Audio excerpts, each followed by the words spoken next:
மாப்பிள்ள இங்க மண்ணெல்லாம் கொட்டி வச்சிருக்காங்க, ஜாலிதா.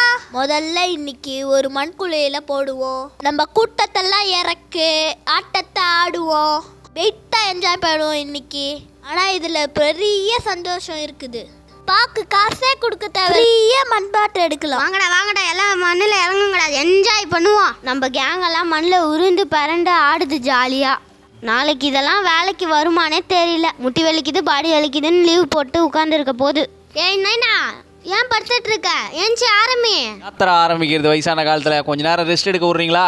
பிள்ளைங்க ஆடுங்க, விளையாடுங்க, போங்க. நாங்கள் என்ன ஏதாவது கேட்க போகிறோமா என்ன? ஃப்ரீயாக விடுங்கடா, உங்கள் வேலையை நீங்கள் பாருங்கடா. சரி அவரை விடுங்க. இப்போ இது ஸ்விம்மிங் டைம், வாங்க எல்லாரும் போய் குளிக்கலாம்.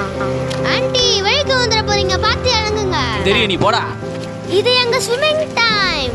ஹியூமன்ஸ் எல்லாம் வெளியே ஓடுங்க. கால்ல கையில மாட்டி செத்துறாதீங்க. No ticket, no dress code. Be happy. Dear friends, எல்லாரும் அவங்க ஜட்டியை ஒரு கையில பிடிச்சு குளிங்க. தண்ணி வர வேகத்துல சட்டி போயிடுச்சுன்னா உங்க மானம் போயிடும்.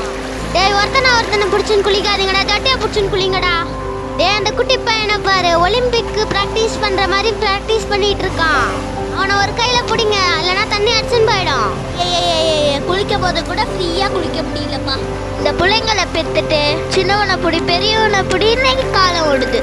டேய் நீங்க எங்கடா தாண்டி போறீங்க? காட்டுல எங்கயாவது தொலைஞ்சிட போறீங்கடா? பயப்படாதடா, திரும்பி வந்துருவோம். இதோ வரேன் இரு. சின்னவனுக்கு டாய்லெட் வருது, கூட்டிட்டு வந்துடுறேன், இல்லைன்னா தண்ணியிலே போயிடுவான். சரி சட்டுன்னு போய் வாங்க. சரி இதோ வந்துடுறோம். அங்கேயே இருங்க எல்லாரும், ஒரு 10 நிமிஷத்துல வந்துடுறோம். பெரியவனுக்கும் வருதான். டேய் தண்ணியிலே போட்டுறாதீங்கடா.